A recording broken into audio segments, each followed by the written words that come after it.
Welcome to Wii U Quick Reviews, the show where I review any Wii U game as quickly as possible.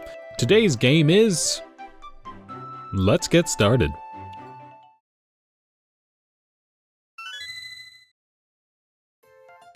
Captain Toad is quite the success story of a character. He was just sort of around in the Mario Galaxy games, but he got a much bigger part in Super Mario 3D World, in levels with mechanics unique to him.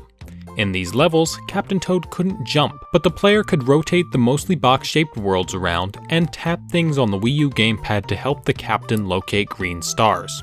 As it turns out, these levels were included in 3D World as a soft introduction of sorts to a spin-off game with Captain Toad in the starring role.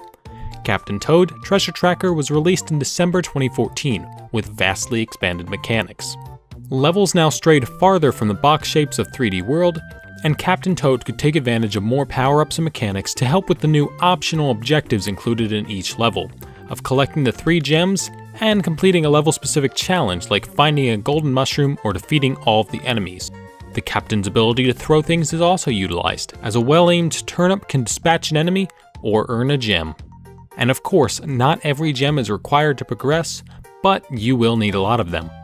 The story is as simple as they come. Toadette is separated from the captain by a giant bird, and Captain Toad needs to get her back. On his way there though, why shouldn't he get filthy rich collecting treasure? From there, the game gets really creative with its mechanics, making levels where you change the water level, ride in minecarts, fight bosses, and there's even a level where you ride a train. That is awesome. And just when you finish the final boss and think it's all over, Captain Toad gets kidnapped and it's time for Toadette to go through even more treasure-filled puzzles. The game is actually 3 times the length that it would seem to be, and there's even more bonus stages on top of the standard books of levels. But I'm getting ahead of myself, on to the pros and cons. Captain Toad has a lot to like.